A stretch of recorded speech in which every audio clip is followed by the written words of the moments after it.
Hello दोस्तों, code for job channel में आपका स्वागत है। मेरा नाम नीरज है। आज से हम लोग लूप स्टार्ट करने वाले हैं सी शार्प में।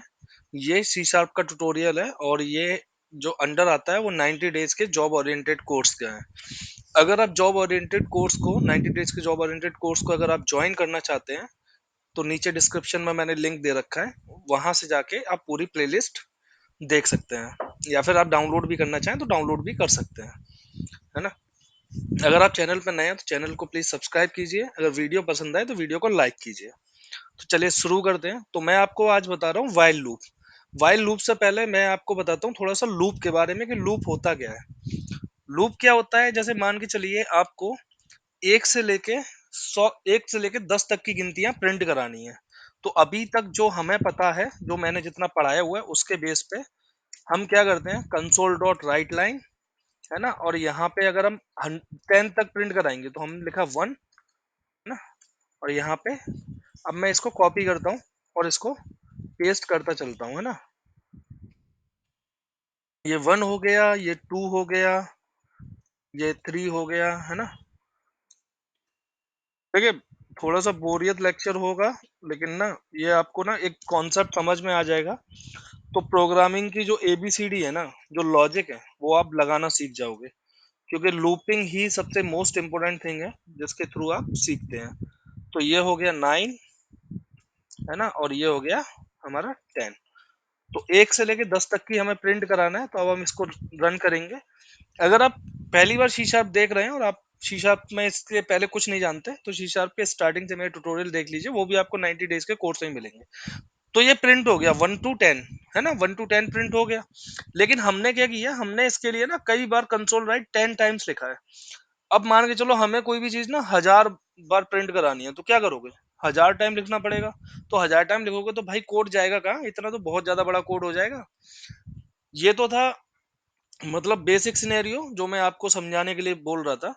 अब मैं तो आपको एक ना रियल टाइम एग्जांपल बताता हूँ।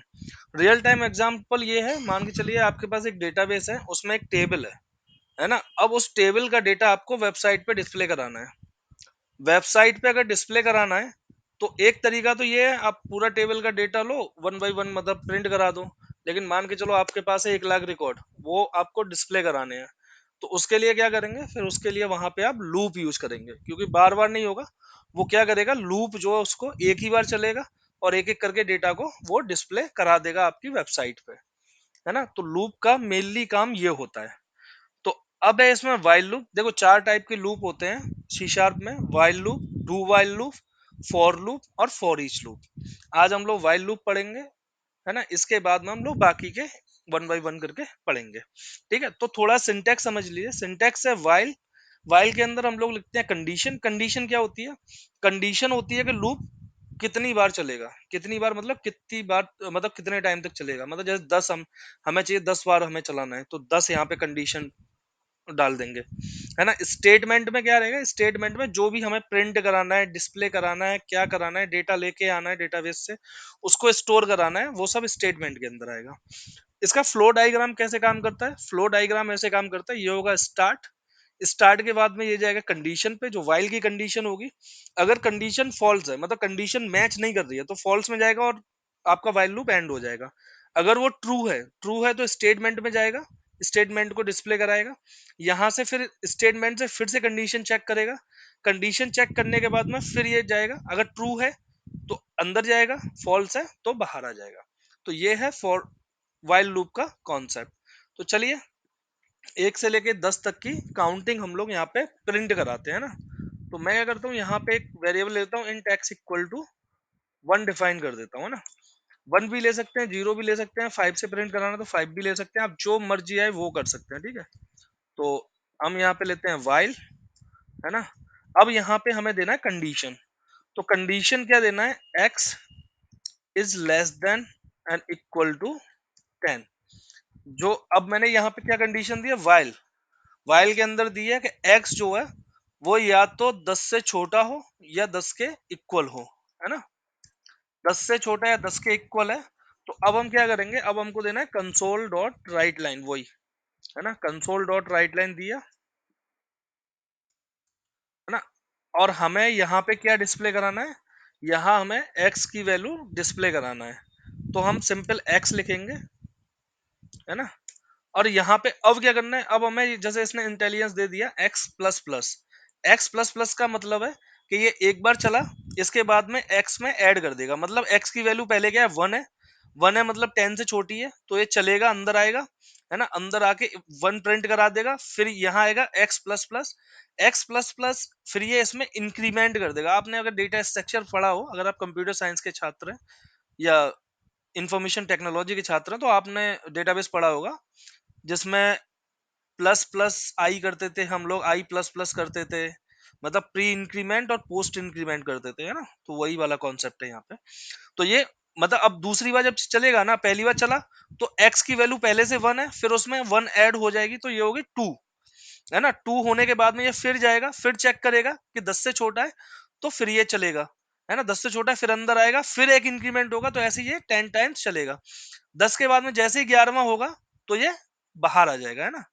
तो चलिए मैं क्या करता हूँ, मैं ना इस पे ना ब्रेक पॉइंट लगाता हूँ, यहाँ नहीं, यहाँ नहीं लगाता, यहाँ लगाता हूँ, जिससे कि मैं आपको स्टेप बाय स्टेप बताता रहूंगा कि क्या हो रहा है एग्जैक्टली exactly। तो चलिए ब्रेक पॉइंट लगाया, स्टार्ट किया, ये स्टार्ट हो रहा है, थोड़ा सा बिल्ड वगैरह में टाइम लेता है कभी कभी। तो ठीक है, अब देखिए इसने एक्स की वैल्यू क्या ले ली, एक्स की वैल्यू ले ली 1, 1 ले ली। हम चलते हैं F10 के साथ में, ये रहा F10, यहां से किया, पहली बार चेक किया, वैल्यू इसकी 1 है, 1 है, तो मतलब ये किससे छोटी है, ये 10 से छोटी है, तो कंडीशन ट्रू हो गई। ट्रू हो गई तो मैंने बताया था ट्रू होगी तो अंदर जाएगा। अब क्या है, अब x की वैल्यू क्या आ गई, अब x की वैल्यू 2 हो गई, है ना, प्लस हो गई, है ना। सेम यही फंडा चलता रहेगा। इसको थोड़ा तेजी से करते हैं, है ना। अब देख लेते हैं x की वैल्यू क्या हुई, x की वैल्यू 5 टाइम चला है, और हमको ये चलाना है 10 टाइम्स, 9 हो गई, है ना, 9 हो गई। अब ये वैल्यू क्या होगी, इसकी x की वैल्यू होगी 10, क्योंकि ये x इंक्रीमेंट हो गया, तो 10 हो गई। नेक्स्ट गया, तो एक बार चला, है ना, अब इसकी वैल्यू क्या होगी, x की 11 हो गई। तो 11 क्या है, 11 तो 10 से बड़ी है ना, 10 से बड़ी है, तो ये बाहर आ जाएगा, तो ये बाहर आ गया, ठीक है। तो ये एग्जीक्यूट हो गया, और जो आउटपुट हमें वहां पे दिया था, मतलब 10 लाइन लिखी थी, उसके लिए हमने 2-3 लाइन में ही अपना कोड पूरा खत्म कर दिया। तो ये होता है एग्जैक्टली फायदा लूप से। तो ये था आज की वीडियो, थी वाइल लूप पे, है ना। नेक्स्ट हम लोग देखेंगे डू वाइल लूप, फिर फॉर लूप, फिर फॉर ईच लूप, है ना। For each loop C sharp provide करता है। मैंने और तो मतलब प्रोग्रामिंग लैंग्वेज ज्यादा पढ़ी नहीं है, लेकिन for each loop C sharp provide करता है, ठीक है। उसको भी हम लोग समझेंगे। तो आज के लिए बस इतना ही। अगर आप वीडियो पे चैनल पे नए हैं, तो प्लीज चैनल को सब्सक्राइब कीजिए, वीडियो को लाइक कीजिए। अगर आपको जॉब की जरूरत है, तो 90 डेज का जॉब ओरिएंटेड कोर्स आप ज्वाइन कर सकते हैं, है ना। मिलते हैं नेक्स्ट वीडियो में, तब तक के लिए have a great day, thank you for watching. मिलते हैं नेक्स्ट वीडियो, बाय बाय।